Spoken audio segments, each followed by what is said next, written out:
Back to the uproot, man. As you know, my name is Itumeleng Mosadi, aka Mr. Gunn, live on the uproot right here on Viva Nation Radio. And man, you know exactly where to listen to us. We are on www.vivanationradio.net, or alternatively, you can get our app, which is on the Google Play Store. It's the Viva Nation Radio app. And yeah, man, today we got a very interesting interview. I'm speaking to a gentleman by the name of Katlahoram Musa, right? He's an author, and he's written a couple of books. And what stands out specifically about this one that we're going to be talking about today is it's called Motswako, The Beginnings. It was so interesting. I met this brother at an event, at a launch, in fact, launch ya Zola 7. And man, I saw this brother with his book, pushing his book, promoting his book at a music event, and I was so interested as to say, why are you pushing a book at a music event? And then I saw the book, and it's called Motswako, The Beginnings, and it actually just made sense, So I have the brother here today with us on Viva Nation Radio, and he's going to be telling us more about the book and more about other books that he's written, which I find very, very interesting, So without further ado, Mr. Katlahoram Musa, how are you, sir? I'm good, and you say? I'm super, man. Afternoon to the listeners. Yes. Yeah, man, and shout out to all our Viva Nation radio listeners. I know you all over the world. I mean, I see you there in Brussels, see you there in Germany, see you there in China, everywhere. I mean, you guys keep showing us love, and we're showing you the love back. So yeah, man, let's start from the beginning, sir, right? You're an author. Yes, sir. Right? You're an author, and you decided to write a book called Motswako, The Beginnings. Yes, sir. What inspired you to write this book here? Sure. I've been a fan of Motswako. Yes. From way back, from 2003, actually. Yeah. When I first saw Hebanna by HP. Okay. On those black and white TVs. So I followed Motswako, I followed Botuks, I followed Bomarafi, all these guys, Yes. Bomester Mo. And then I fell in love with the genre. Okay. And then I moved to Mavstown. That's where I followed very close the movement, because Bomarafi would come, Mabana. Okay. There's a place called Mabana, Mafikeng. It's an arts center, whereby there are performances and all that. So they would come there and perform for us for free. For free. Yes. For Back free. when things were still free. Yes. So like Bokole would come to us and greet us as normal people. Like this person, these people, they were one on TV. And they are so humble. So I started to love this genre. Okay. All right. So to break it down simply, for those of you who do not know, Motswako is a music genre which originates from the Northwest, Mafikeng to be specific, Yes, whereas in it brought you artists like Double HP, Bafiklile, Crowded Crew, Tuk Singanga, Zeus, you could name them, and it's so interesting, like, I know Prof from Bafiklile. Yeah. I know, and it was funny how I met him. And we chilled and we spoke. Very passionate individual. Yeah. And we spoke. And only later did it dawn on me, like, damn, this is Prof from Bafiklile. Yeah. You know what I mean? So, yeah, man. So, okay, what challenges did you face in terms of writing a book like this and researching and researching the topic, which is Motswako? Because you've got a whole book about Motswako. I mean, other people have like a 16-bar verse. Yeah. You've got a whole book about Motswako. Yes. That's all inclusive. Yes. Yeah, no, some of the challenges was getting the artists to interview them. Remember, I have to get the credibility and the formality, even though I knew what to write about. Okay. So getting those artists, because I included Botswana guys, like Bozus, you mentioned Zeus, Bonomadic, Touch Motswako, these Botswana artists and South African, there were a lot. Yes. So getting to interview them, it was a hassle, because it was a question of who are you at first. I was not a well-known author. Yeah. So it was those kind of challenges that I've encountered, and then but they got along. Okay, so speaking of artists, which artists did you like interview for this book? Okay, I've sat down with WHP. Yeah, that was my first. Yeah, And I sat down with Professor Buku, Buffett Hile, Blacksmith, Buffett Hile, Hash One Committee. Yes. Chesley Hippie. Okay. Hey, where's Chesley Hippie? She just disappeared from the scene. She just disappeared. Yeah, election. Yes. A lot. But the manager of the HP, I had to ask him a few questions. Sure, those guys are a lot. They're a lot, nah? Yeah. I mean, okay, now we need to touch on hip hop a bit, you know, because hip hop is most predominantly known for storytelling. Yeah. And this is what you're doing. You are storytelling in this book, you know. Sir. Do you feel like the aspect of storytelling in our music and in our hip hop has kind of been lost? In a way, just a bit. Not too much, because I remember most of we are talking about Motswako, like Kesman Nyovest, for example. Yeah. He's a Motswako artist. Yes. But he's shifting into this English rap just to accommodate a broader. Yeah. Yes. I think now the artists are looking at the broader scope. They're looking at the money. Yeah. I didn't want to put it in that way. Yeah, because when you're talking about Motswako, you're talking about Setswana mixed with English, and then you are catering fewer crowds. Yes. So now when you go into English, you are... Okay, let me ask you a question. I mean, when Motswako came, it's something that we never expected, you know. Like, I mean, I remember back in those days, I mean, WHP, I mean, I'm Soweto born, you know, and we always loved Kwaito and all those things. So when Motswako came, there was something different about it, and you couldn't really put a finger on it, but I guess it was originality. Yes. It was something that we'd never heard, something that we've, you know, never experienced before. And also was so incredible for us, you know. So I want to know, what was your relationship with Motswako way before you even thought, or one day you're going to be writing Motswako, the beginning? Yeah, it was actually the lingo, like you're saying. I grew up in Northwest. Yes. So I could relate with WHP. Yeah. Like the things that he was saying, the lingo, so I could easily relate with Boba Fikile. Okay. I could easily relate with them because obviously of the language.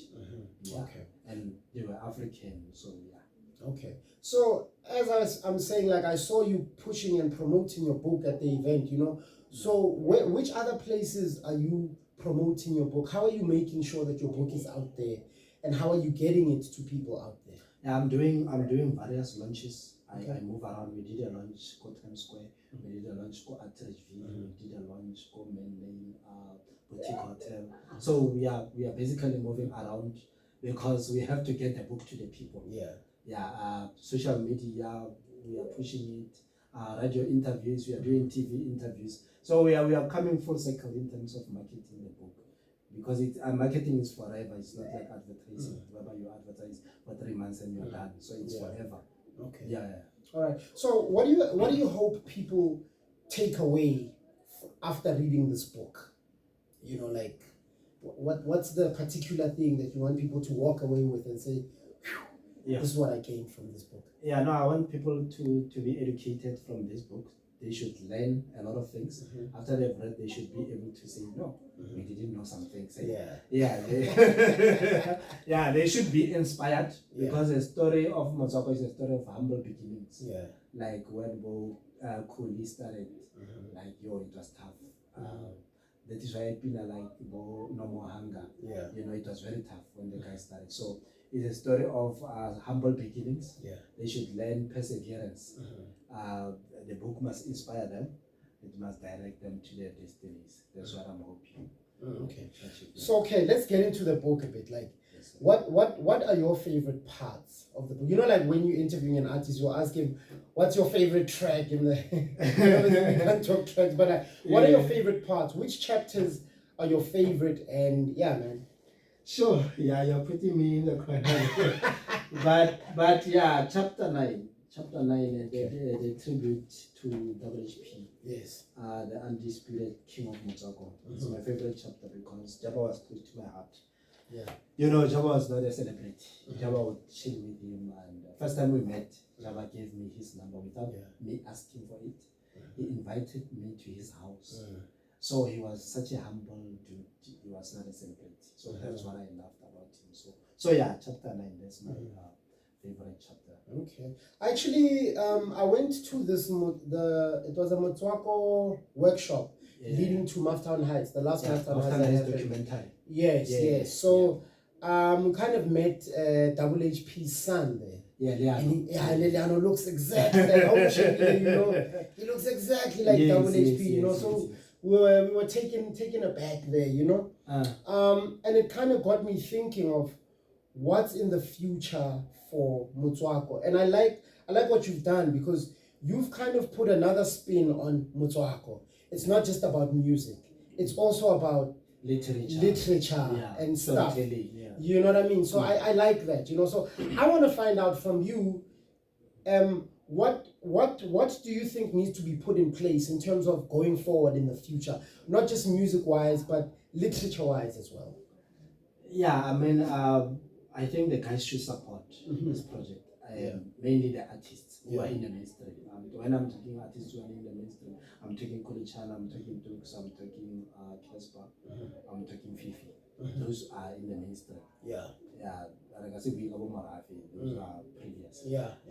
So if they can like see the vision of this project and invest in this project, and then let's do a collaboration in this project, like Motswako would go far, as Motswako is a movement. It would go very far if the guys can invest in the project.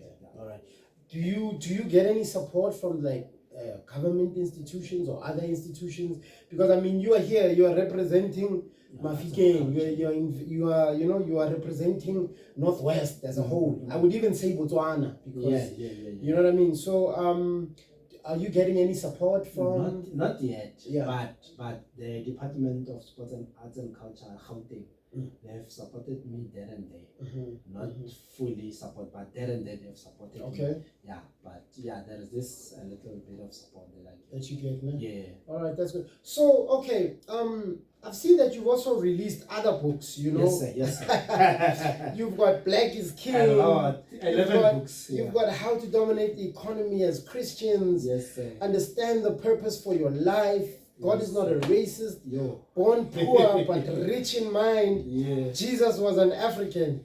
How to record a label. There's this. How to find a record label that you just brought. Like, I can see you're very, very passionate individual. And versatile as well. Yes. Also navigating in this space because I like to the world of literature is very white dominated.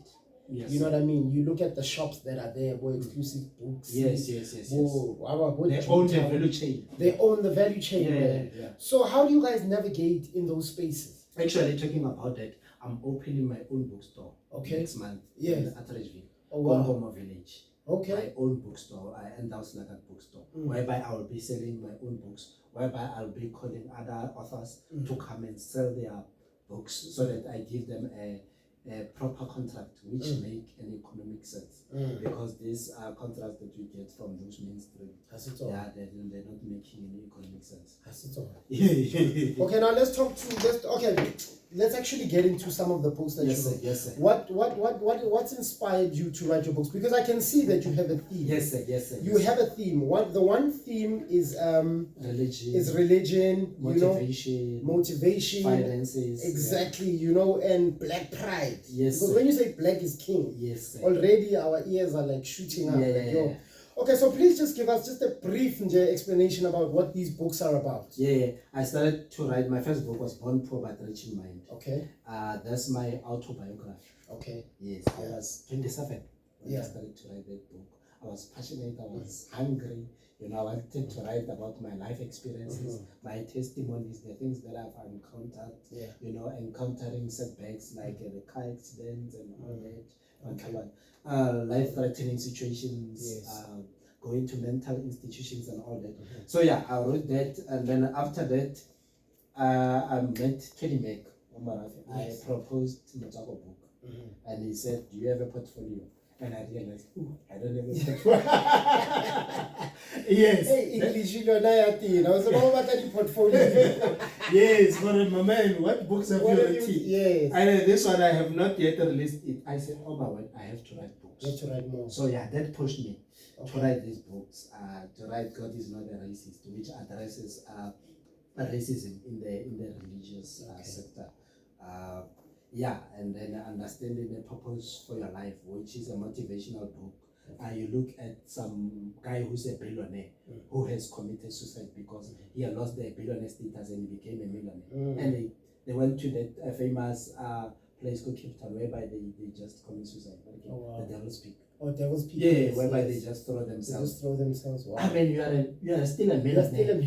You're not poor. Yeah, you are not poor. You are still a millionaire. They don't understand the purpose for their lives. Oh, wow. So it's a motivational book whereby I motivate everybody to understand their purpose. Okay. Yes, sir. All right, awesome. Jesus was an African. That one is pretty self-explanatory, you know. Yes. You know, Jesus lived in Egypt. Yes. You know that. Yes. And he was and then when you look at Canaan, where he was born, is Africa because of the isthmus of Zeus. They had to expatriate that isthmus and do the Zeus Canal. Okay. So it's connected actually. We are connected to the Middle East because of that isthmus. So it's part of Africa. It's part of they Africa. Can expatriate it, but we are still part of it.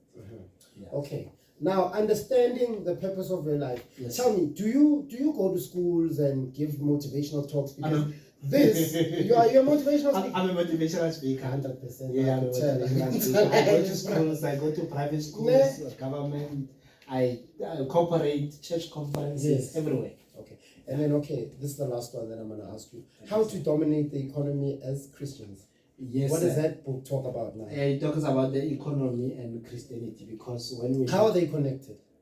The economy and Christianity. They are connected because money is everything. If we want to dominate, you must have money. You look at other religions, they are at the top of the hierarchy. Yeah. And when you look at Christianity like this, we are at the bottom.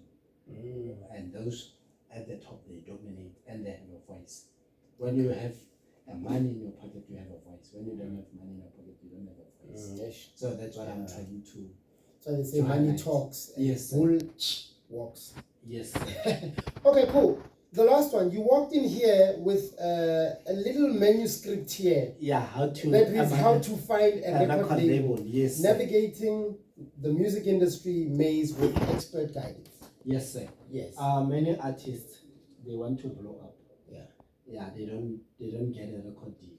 So these are the steps to help them to get a record deal. Remember, a record label is like a university. Yes. As an artist, when you are going to a record label, you must learn and you must graduate. Okay. Yes. And go and open your own university. So you don't just pop up out of nowhere. Yes. And, or if you remain, you must have some other streams that you do. You become a brand. Actually, I'm helping an artist to become a brand. Yes. You're very passionate about the music industry, though. Yes, sir. I wanted to be a rapper, actually. What happened? I didn't have the skill. So, yeah. You know what I like about that? Yeah. Is because I'm always saying to young kids that not everyone in the music industry is going to sing. Yes, we need people to write stories. We need people to give us education. PR. We need people to do PR, marketing. We need people behind the scenes, content creation. You know, everything. It's full management. It's full circle. You know, and so many kids just think it's all about being the artist, being events organizing. Yeah. So if you were speaking to that child, what message would you say to that child? But now we're not motivational speakers, so we want to hear what you would say to a kid who wants to be in the music industry, and all they're thinking is that they have to sing, and sometimes they don't have the skill. Identify your strong points. Identify your strong points, and then follow your passion. Okay. You understand? Sometimes, for me, example, I can be a hype man because I love music. I love Motsoko very much. I can be Kuli's man. Mm. I know my strong point. Yeah. I cannot be him. Yeah. So identify your strong points, or you can this. Because there's somewhere you fall. Somewhere you fall somewhere. Don't limit yourself. All right. Yeah, there's somewhere you fit. Okay. Yeah, and you can be perfect in that post. 100%. Yeah. Well, Mr. Ramusa, it's been wonderful chatting to you.